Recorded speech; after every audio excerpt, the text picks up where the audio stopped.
This is Stories Seldom Told, a podcast where I interview people around the world to share their stories. Stories of their narrative, their personal lives, and how they may have been influenced implicitly to make important decisions purely due to some life experience. I am Smita Tharoor. I would like to introduce my guest, Sindhu Wadhwa. Sindhu, in her own words, likes to call herself, and I love this, a glorious mess. When I asked her for an introduction, I read it, I thought, this is so perfect. A backbencher mum, cheerleader wife. On good days, she wears her ADHD diagnosis like a crown. On other days, she's a reluctant adult. Sindhu says that she's a freshly minted cat lady. I'm going to find out more about this from Sindhu. Sindhu is also a clinical psychologist and a practicing psychotherapist for the last 19 years, not just a freshly minted cat lady. She currently heads a therapy team for Mindsmith India, which is a premium brain health platform. She's also on the advisory panel as a mental health expert for Triumph India, a national support group for organ donation, which I think is fabulous. Sindhu likes to write and speak on women's mental health. Welcome, Sindhu, and thank you so much for joining me to share your stories seldom told. Thank you, Smita. It's a pleasure to be here. It's very rare for us therapists to get an opportunity to talk. We always listen. So this is great that someone's out here listening to me. So thank you for this. Brilliant. I love that. Because of what you do for a living, you have to be a listener. Yes. And certainly since I've started my podcast, I would like to say improve my listening skills. Because this is your voice and that's what I want to hear. So appreciate that. I said in my introduction, we're talking about your narrative, your life experiences, and where has that gotten you today? So over to you, Sindhu. Start. Go for it. It's going to be a long journey, but let me begin here, okay? Now imagine a small town of 1,000 houses. This is a picturesque small town. It's in deep south of Jharkhand. Now, this small town is essentially a hamlet created, designed, constructed by a British company. It's a town established by Imperial Chemical Industries. Now, in this beautiful town, there is a rather large pond filled with pink lotuses and lovely rolling hills behind this pond. And on one of the smaller hills is a school that was started by an Irishman, Sir Cyril Pitts. Now, just like the drawings from our childhood, Smita, the sun emerges and sinks every day into perfect V spaces between the hills. You remember how we would draw as children? This town had that. The sunrises and sunsets would be so beautiful. Now, while this pond looks stunning, but it also separates the town into two big factions, the management and the non-management people. Now, the house on the right side of the pond are these beautiful bungalows with manicured lawns and access to clubs and whatnot. On the left side, the non-management people live with their families in tiny flats with all the amenities, but smaller, and they're like lots of houses together. Fortunately, the two worlds would come together every day for a few hours when everybody would go to the same English school set by this British company. Now, there is also, now imagine there's a club that is meant for a few of us. I was on the right side of the pond. So I grew up on the right side of the pond with access to the club, with access to beautiful colonial houses and a very different life. So club was definitely a privilege I could access, and I was aware of it. Then it's a summer day in 1986, and I remember this so clearly. I'm 9 years old, I think. Mom, dad, my older brother, who's 12, my older sister, who's 10, and me, 9, we go for a movie evening to this club. It's a movie called Now. It's a massive hit in 1986, and this was being screened at the club. So it's obviously a very important day for us as a family. The movie is about to start. My 10-year-old sister tugs at the hair of a lady sitting in front of us. It's a small hall, multicultural society with people coming from Calcutta and Orissa and different parts of the country to work for this British company, right? So there are 100 of us in the small little hall. The movie is about to start. My sister tugs at the hair. Dad immediately says sorry and pulls my sister back. Now the lady turns around. And I remember this so clearly. She's wearing this crisp cotton taat sari. And she smells of Pond's Dream Flower Talc in 1986. It's such a clear memory. She looked so proper. She had her hair tied in a bun, and she just looked so poised. I was certain she would be this wonderfully kind lady. Now, my sister, you see, is a brain damaged child. She had uncontrolled epileptic seizures during her infancy. Her frontal lobes are so severely damaged that on her medical files, even now, it says mentally retarded, a name we don't like, a phrase we don't like to acknowledge, but well, medically, she is mentally retarded. We are sitting there and my sister's just done this, and we are at the edge of our chair. Dad has said sorry, but this lady turns around and exclaims rather loudly in the small room, Ki Oshobho, which means how uncultured in Bengali. So I am not exaggerating. These two words, Ki Oshobho, was the defining phrase for my life. I'm not again exaggerating when I say that in that moment, we went so quiet that I could hear the loud sound from the breaking of our collective hearts. As a family of 5, well, my sister wasn't aware, but the rest of us, our hearts broke that day. And I could hear it. I think I changed in that moment, Smita. I really changed because we never went back to the club. We, as a family, decided no social gatherings as a full family. We started isolating ourselves because the world had just found out and reminded us how different we were. So as a 9 or 10-year-old, I developed a looking lens, a new looking lens to the world. Whether you call it this bias or a filtering system, really.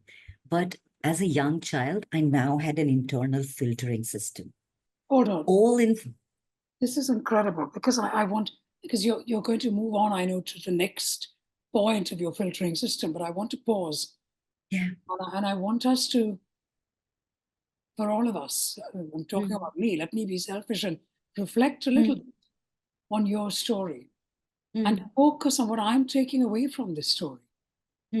You are 9 years old, your brother is 12, your parents are whatever age they are, they're adult people with confidently taking up their 3 children, one of whom is special needs.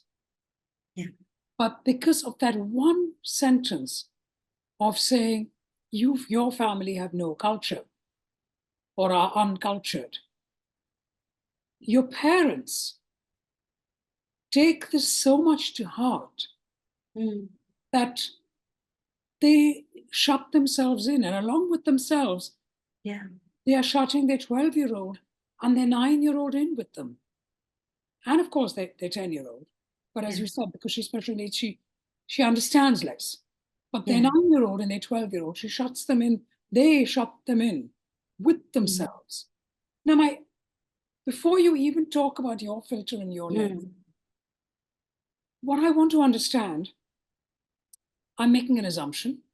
The reason they shut themselves in is because they wanted to protect the family or 3 children from further insults or feeling lesser than by a random stranger. That's correct. That's correct. Yeah. But then a question I also want to ask you, because I have, in fact, in a previous a podcast interview, I've interviewed somebody whose daughter is special needs.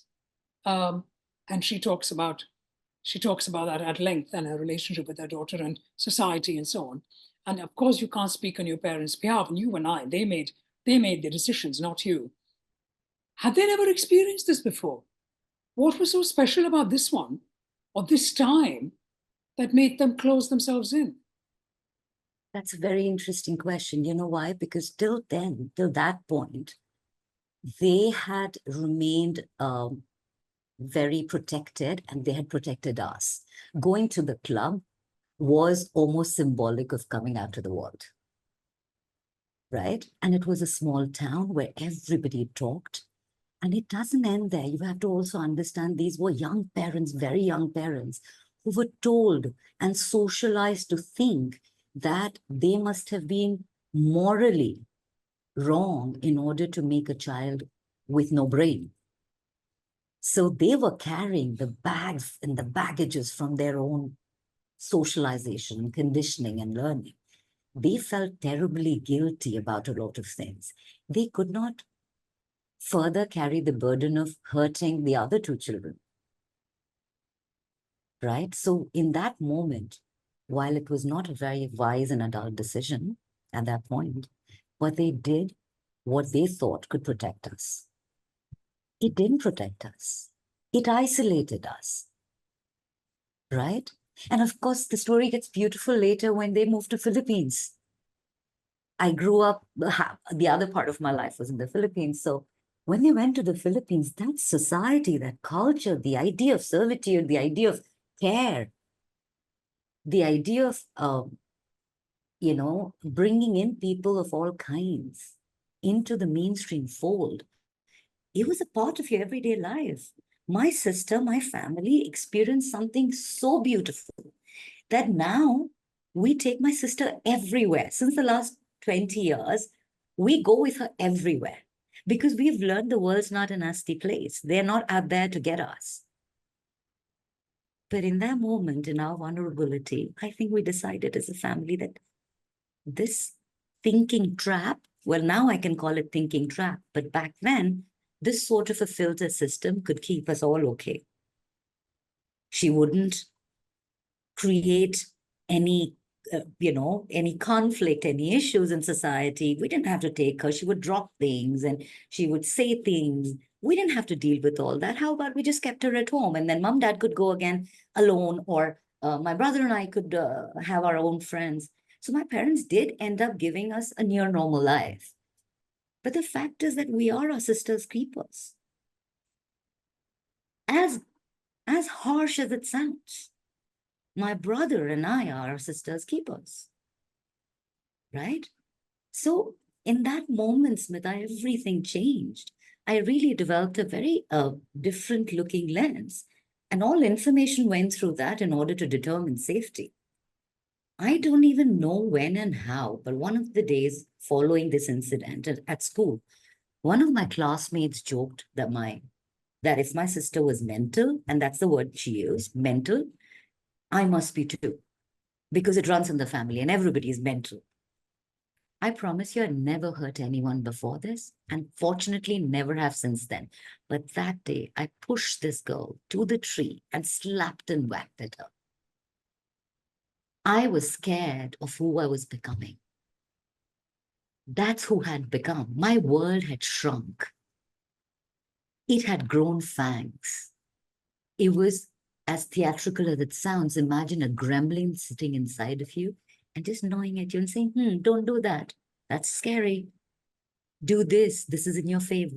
This gremlin that I was feeding was just growing in size. Now, when this begins to happen, you know that you don't see the world as things are. You see them as we are. So the world looked different. You stop to gather perspectives. You are led by perceptions. Pause. These are two important sentences, and I want to expand on that. Hmm. We don't see the world as we are. As they are, we see the world as we are. Right. And that's not when you're 9 years old. No. That continues for the rest of your life. So, yeah. Would you disagree? Till an event comes up which changes everything. Possibly. But essentially, when we think about our narrative, our implicit bias, our unconscious bias, call it whatever you like, and how things influence us in decision-making, in viewing the world. Right. What that means. Right. We come in and we view the world based on our stories, right? So for example, if I have traveled to Rome once in my life and been Hmm. badly mugged, Hmm. then Rome is a bad place. Hmm. And then if I bump into you and you Hmm. tell me that you've been to Rome, I think you're an idiot. Hmm. Because from my perspective, Rome is a bad place because of my life experience. I Hmm. don't want to see beyond that. Hmm. And that's what you're saying. Is that correct? That's correct. But the problem is that's a distortion. That's an exaggerated distortion, right? And And that that's why I say it that has limitations. and that's why I say now, of course, I can retrospect and look at things now in retrospect and say that my world had shrunk. I think in some way I was aware at even 10 to 12 years of age that my world was shrinking because I was growing wary of the world. And that's fatiguing to walk into the world thinking the bear is going to jump out of the But how bushes. did you know that? Because, of course, you are now a Hmm. fully formed adult. And more importantly, you also do what you do for a living, which is, Hmm. you're a psychotherapist, you're a psychoanalyst, you've trained, you've studied about the world and Hmm. brain and everything else. But your little 10-year-old self, let's call it not nine, Hmm. now, you moved on. Hmm. You don't know that your world has shrunk. Your world is what your world is. So I how can you explain to me what that little 9.5-year-old, 10-year-old was feeling? Those feelings that I now, was with the feeling benefit of lonely, hindsight, Smitha. ah, I was feeling lonely. I had fewer friends. My friend circle had shrunk. I was going out to play less. I was hardly going to the club for a swim or to their beautiful library. There, a lot of things that I would otherwise enjoy, I'd started to avoid them. So I knew there was something changing. I probably couldn't have put in words that or articulate them in the way I can now, but I knew something was not okay. And which is why I could feel the sense of malaise. A 10-year-old experiences a sense of malaise in very different form than an it adult wasn't does. pre-puberty, was it? You hadn't got to Sorry? I mean, it wasn't pre-puberty yet, was it? It's it was about I got I mean, I think I hit puberty at 12, so we are talking pre-puberty. No, I'm saying pre-puberty symptoms, Okay. hormonal symptoms. No. No, I think you it were was so nowhere near it to that point. no. Pardon me. Also, in the way I was interacting with the world had changed. I was more careful. And What did I that also, do for you? So, because what I want to know is that you had this life experience, Hmm. and then, of course, you have already told us, and I'm really relieved to hear that, of course, fast forward, 20 years ago, things have changed. All of you as a family are proud of your sister.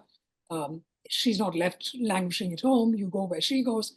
And of course, both the siblings, which is inevitable if you have a sibling Yeah. with special needs, that to some degree you will be the siblings keeper. Uh, Hmm. but I want to know more about you now. I'm coming back to you. And what has Yeah. that done for you, this learning? And what kind of change has that made in your life? Not your 10-year-old self, but Yeah. maybe your 25-year-old self. Move forward a little bit. I will. And I just want to say that, the idea of underdogs or the idea of saving underdogs started to form by the time I was like probably 15 or 16. Now, it was 17 when I moved out of that town to go into one of the big colleges in Delhi, Miranda House. I went to Miranda House and I realized that I want to study philosophy because I want to make sense of life. I was enjoying the new cultural experience as a 17-year-old, the classes on Russell's to Vedanta, everything, but we're talking about Bertrand Russell, then Vedanta, and it was so fascinating. But I could feel that I was lost. Philosophy was not giving me the answers I was looking for. There was some dissonance I couldn't quite put my finger on, but there was something. During one such day of languishing, and this is where it really gets interesting, one such day of languishing, I chose to assist a very famous photographer in Delhi. As his helper, non-paid gig, I had to carry his bag and his equipments. And we went to Chandni Chowk. This was a full day of shoot. He left. Please describe what Chandni Chowk looks like for those of us who've never been to Delhi. So Chandni Chowk is it's Christmas in summers. It's like a badly done Christmas tree all year through. But it's also this beautiful huge city within a city with different cultures and different, it's like a kaleidoscope of colors. That's how I remember it. I haven't It's gone back to old Delhi. Delhi. It's not brand new modern It's Delhi. old Delhi. Very old It traditional. is Mughal, yes. It's influenced by Mughal architecture, the history. So yes, it's great food, perfect place to shop for a lot of beautiful Indian ethnic wear, but also a great place to shoot and take some really real Indian photographs. And I think he was looking at colors and faces. And India being such a diverse country, this is a literal paradise for any artist. So this is Chandni Chowk. After a day of shoot, he leaves. I need to take a bus, but I'd never taken a bus before. I didn't have enough money to take a cab or an auto. So I got onto a bus that seemed to be going to my hostel. The conductor asked me for ticket money. In that moment, I realized I have nothing because I had left my wallet, a tiny pouch with my ID and some money back where we were shooting in the marketplace. So here I'm sitting, first time on a bus, and with no money. The conductor just walks away, shaking his head. He looked disappointed. And in that moment, Smith, I can tell you, I felt like I had disappointed another person. See, that's my narrative. When he walked away shaking his head, I was like, oh no, I've done it again. And this man just walks away shaking his head, and I'm sitting there. I'm beginning to feel really sorry and sad. The bus starts to empty out. So I ask him if North Campus had come, and he looks at me in total surprise and says that this bus goes to East Delhi. The final stop is the Shahadra Depot, and this is nowhere near North Campus or Miranda House. This is late evening. I am scared. It was nighttime, almost nighttime. I had no money. I was scared. We reached the depot. He's not saying anything to me. Then he comes to me. Now he comes a little close to me than I was really prepared for. He just gets really close. And all my filters and stories and, the way I look at the world just completely become loud at that moment. I step back and he then just gently hands me 50 rupees. I looked at him all confused. Okay. And I start crying. I start bawling. And he explains, and he doesn't pay any heed to my crying, and he explains the bus route to me. He tells me to take this 50 bucks and then go back to the hostel and to be careful on how and where I go in Delhi. And I then say that, sorry, but how do I return your money? Because you see, I was taught never to take any obligations from people. We were a family that was so closed up. I was never taught to ask for help. So I was worried, how would I find him? He comes and puts his hand on my head and he tells me, it's my Eidi. Translate And that. Eidi is a gift given to younger people by elder people, older people in Muslim tradition on special days. It's typically a gift of cash. And Eid, therefore Eidi. So it's a gift given. He tells me it's my Eidi. And then he signals me to get off the bus. And he just walks away, Smita. And here I am, a young girl, scared, but also overwhelmed. I had never experienced anything like this before. I get goosebumps even when I'm telling you the story. That is the day. I remember I walked back to my hostel gardens, and if anybody knows about Miranda House, beautiful Victorian gardens. And I can tell you I was walking back and I kept thinking, I can feel something. There is a tiny spark of a revolution inside me. And there is no other word to describe it but a revolution. And I tell myself, I'm going to rebel against everything I've grown up believing. Very consciously, pull out all the gremlins, the creatures that heckle at me from inside of me. Sorry? How old are you at this point? I think I was in third year. So I would have been 19 or 20. Yeah, I think 20. So that day, from that day, I started putting every preconceived notion under a scanner. That kindness to self and others from that day it became an act of rebellion.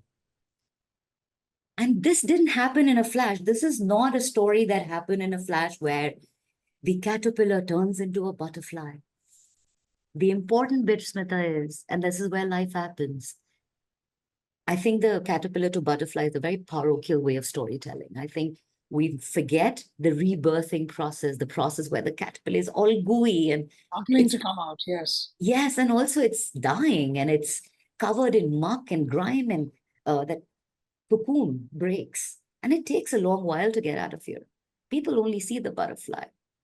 So my rebirthing process, that was long, but it was so meaningful. And which is why I often tell people all human experiences are experiences of meaning. This is what I realized in that moment. I cannot go living my life shrunk. But again, because that process took long, right after college, I joined an ad agency. First, I joined MTV as a copywriter, then an ad agency as a copywriter.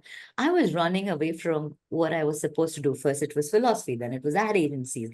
It was easy for me to become a copywriter, and I loved storytelling. So, but then I realized products were so meaningless. They did nothing for me. Then the processes involved were so tedious. But people fascinated me. On my day off, I would sit and watch people, people's houses, people's cars, people walking by and wonder what their story was. And I would imagine in my own head, I would think, I wonder what would their mother say when they go back home today? I wonder if they've dealt with a heartbreak yet. I would think of all of these things. So I chose to study psychology, and here I am. That was the story. I decided. Story. It's a really remarkable story because and you are a lovely storyteller. Thank you. I'm not the only one engrossed. I know all our listeners are listening to you. And what resonates is this is not just your story. That is what's so beautiful about what you've shared. Because we all will have a certain narrative. And your narrative was a closed-in feeling that you need to be perfect. My words, not yours. Not letting anyone down, striving to do the right thing by everybody around them, scared to put a foot wrong, pretty much walking on a tightrope. In fact, the psychologist says there's an unconscious bias called the tightrope bias, which is predominantly amongst women, where we find it difficult to fall off that tightrope. Correct. And then this is what is, you say your hair is standing on end because it's your story, but my hair is standing on end. And there will be people sitting in Kazakhstan listening to your story, and their hair will be standing on end. Because one gentleman whose name we will never know gives you an Eidi, gives you a gift. And the gift is not 50 rupees. The gift is of helping you. What he did is, I visualize it slightly differently. You visualize remnants, but I visualize you wrapped around and round and round, tightly bound together with string and all sorts. And and he cuts just the one string, only one. But now it's loosened. And now it's loosened, and you are doing the rest. But if he had not cut that first string, you would not have been able to do that rest. How beautifully put. Yes, Smita. That's exactly what he did. And he saved me. Thank you, gentlemen, whoever you are, wherever you are. Yes. But we all have that. That's the point I want all of us to appreciate, because that's what you're saying. But do we have the wherewithal and the presence of mind to actually recognize that somebody cut that one string of mine? How did you do that? What kind of epiphany did you have for you to understand? You know what? I think when I was dating my husband, he asked me this question: how could you have this awareness? And I will tell you this, one of the gifts of growing up in a household where a lot of attention is on the special needs child, and you have working parents and you have a very tired mother looking after 3 kids, and they ensured they were raising us well. So all the basics were covered, right? The good thing, the gift was, I got a lot of time alone. I literally built a world inside me. I could imagine things. And also, I suppose while it was undiagnosed ADHD back then, but there was always somebody who had 1,000 windows open in this house of life. So imagine you have all the windows of the house open and there is a lot of wind coming on in, sunlight coming in. This is a house. My house of life in my head was like that. So I grew my own beliefs. I started to have deeper self-awareness and reflection. I was always that child who was far more aware and cognizant of internal chatter than perhaps other people. So while it can be a curse, it can lead to severe anxiety, overthinking, but I see it as a gift. So ADHD, I have to bring that up because it's very possible that there are listeners who also have ADHD who are listening to you. And I think, seeing as you're such a fabulous storyteller, perhaps, Sindhu, you can, firstly, what does ADHD stand for? I don't want to make any assumptions. And secondly, because certainly what I know and I have read on ADHD is that the whole idea of diagnosis and acknowledgement has only happened pretty much in the last 20 years, the world over, give or take. You can correct me, you have more understanding, not just because of your job, but also because of your own personal experience. So could you just very briefly talk us through what does ADHD stand for? What does it look like in relation to you personally? And in my introduction of you, you said that you sometimes proudly wear it as a crown, and sometimes you're a stroppy teenager. Those were my words, not yours. But the point I'm making is, what does that mean? I want all of us to understand a human being who has ADHD. What does that look like? What does it mean? How does it manifest? Or whatever. Teach us. Tell us a little bit more. So I'm going to simplify this. ADHD is attention deficit hyperactivity disorder. You could have a problem with focusing and keeping attention on things that are relevant to you. You could also have a hyperactivity issue where you are very hyperactive. You can't stay still. You can't wait in queues for your turn to come.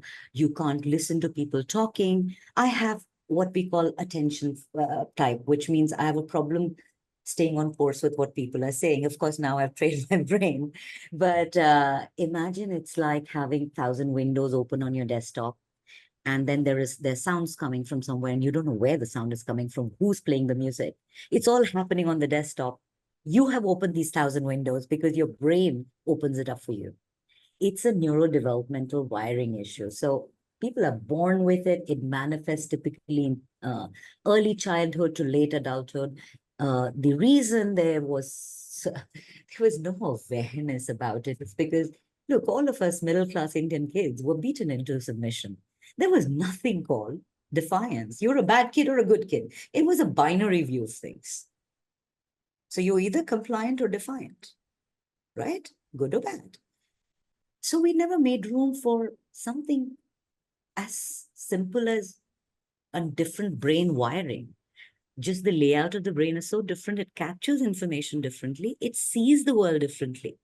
Now, what it means is typically someone with an ADHD diagnosis or ADD, so it could be attention type, it could be hyperactivity type, it could be combined type. They would typically have a lot of internal chatter first, okay? They would have difficult focusing on tasks, linear thinking. They love thinking abstract. They love thinking people and ideas, but execution is difficult for them. I think they are so prone to anxiety and depression because they've been told to mask it. I was not diagnosed. Somewhere just recently, about less than a week ago, I think it might have been the New York Times or somewhere. I read it was a New York Times, an article on ADHD where it was suggesting that the two things that most people have with ADHD are either anxiety or depression. And a lot of people, and it's now beginning to be acknowledged that if you have ADHD, the chances are you also have either anxiety or depression. Yeah, it's a comorbid. It's an inevitable comorbid. It will happen. But look, in girls especially, It's not diagnosed as much because they're not typically hyperactive physically, but they're mentally hyperactive. And that's not seen, it's not visible.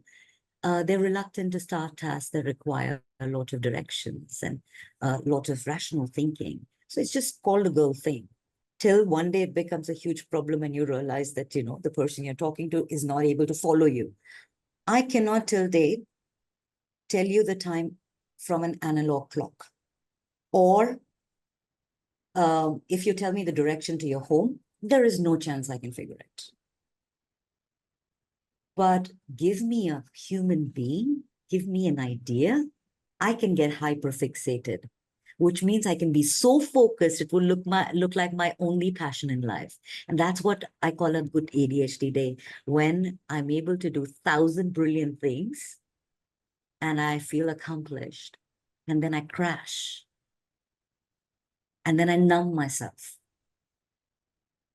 I can't function then. Fortunately, with a lot of lifestyle changes, behavioral changes, all of these things can be managed. Look, I don't want to get too much into what a diagnosis would look like, but talking See, to a human being is practitioner. different. Anyway. Right. So the point is that for me, it was that in college, post-college, is when I started feeling that I'm very disconnected.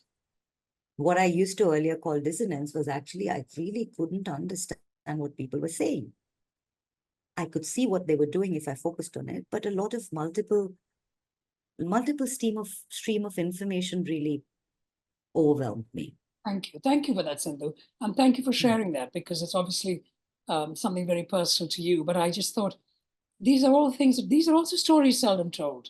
Not many Absolutely. people are talking about their own ADHD diagnosis or sharing that, but thank you. Okay, let's just come back to you, Sindhu, because you've shared a very, very profound story of how you've managed to quell those gremlins within you, or cut that string open, however you want to look at it, and become a butterfly. So tell us about you now, the butterfly. You fast forward another 15 years from that time. You've done your study. You are what you are. You are where you are. Give us your learning from where you're at now. My entire life is an act of rebellion, Smita. I questioned religion, caste. I think I renounced the idea of caste. I obviously grew up privileged, and I, typical Brahmin household. I found my calling in Christianity a long time back. I've pursued that. My parents are Hindus, devout Hindu Brahmins who follow all the rituals, but I was okay to put my beliefs, borrowed beliefs, under a scanner and examine what I want. So I think one of the most fundamental things I want to tell people is that see where your decisions are coming from. Pause. What does it mean? Because that's easy for us to say. How do we see where our decisions are coming from? How? Give me a okay, tip. Help me with this. Yes.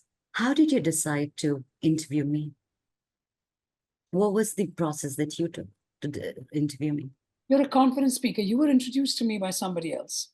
I knew nothing about you. We met very briefly, 10 minutes of that.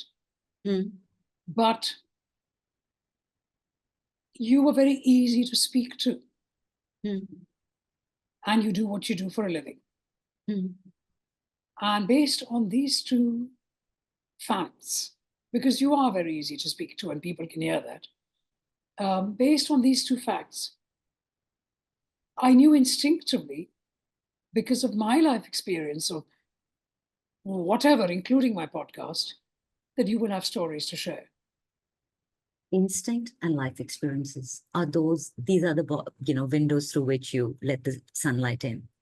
So these are your decision-making windows.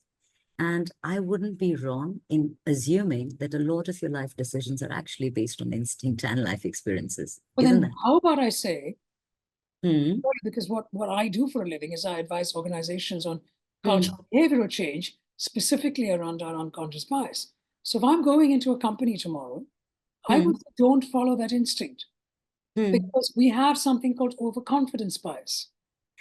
Yes. And especially the more senior you are in an organization, the more you follow that instinct saying I'm good at what I do, therefore I am going to hire you, rather than the other person who I interviewed earlier on. And the only reason I'm going to hire you, what I am not even aware of about my own narrative, is because you share the same name as my best friend, or you grew up in the same town as I did, or something so totally random and completely unconnected to the actual job profile. But I'm not aware of that.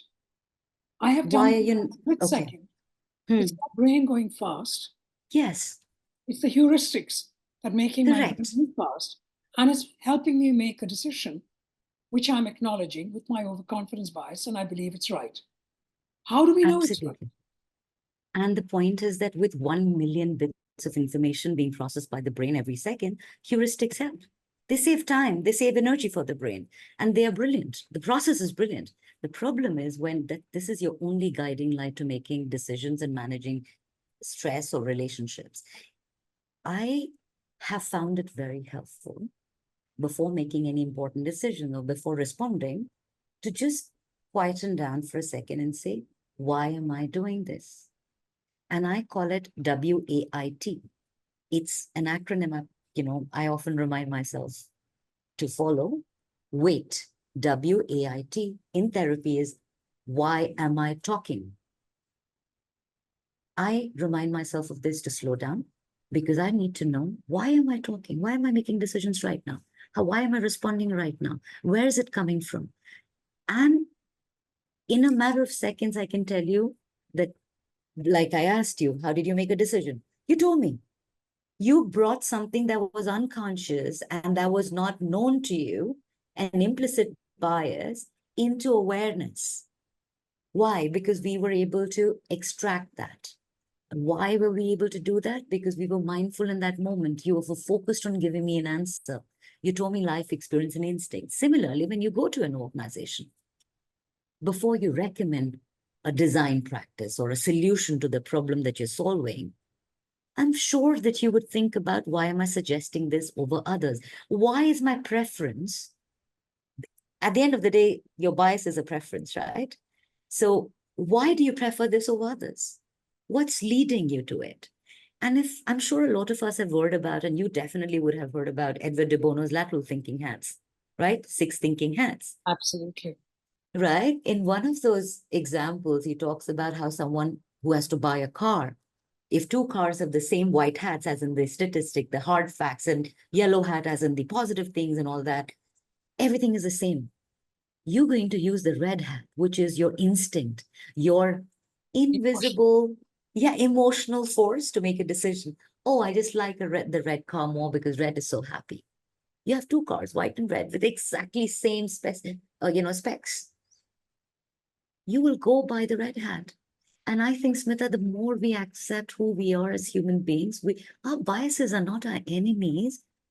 We need to, they're well-intentioned friends, but very over-enthusiastic friends. So well-meaning, well-intentioned, but over-enthusiastic. I don't know if you've ever witnessed this, but call a friend in Delhi or Haryana to come and help you. They'll come with hockey sticks. Your biases can act like that. They don't know what they have to save you from. What do they have to help you with? They'll come with all ammo. And that's what your biases do. That's beautiful. I'm going to stop there, Sindhu, because I think what you've said is absolutely brilliant. I'm visualizing all these wonderful women friends of yours with their hockey sticks surrounding me the day.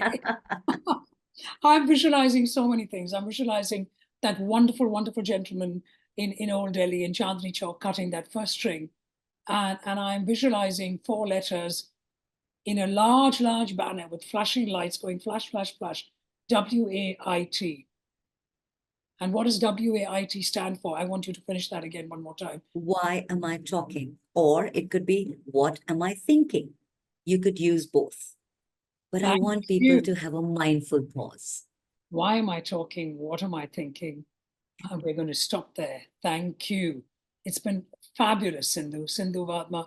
Thank you so much for sharing. Thank you, Smita, for all that you do. And thank you for allowing me this opportunity to share my story. I really appreciate it. My pleasure entirely. Thank you for listening to Stories Seldom Told. I am Smita Tharoor. It is you, the listener, that makes this podcast what it is. If you like this podcast, please do share. If any of you anywhere in the world feel that you have stories to share, please do connect with me on social media at Smitha Tharoor on Instagram, Twitter, LinkedIn, or on my company page, Tharoor Associates, on Facebook. We will be back next week.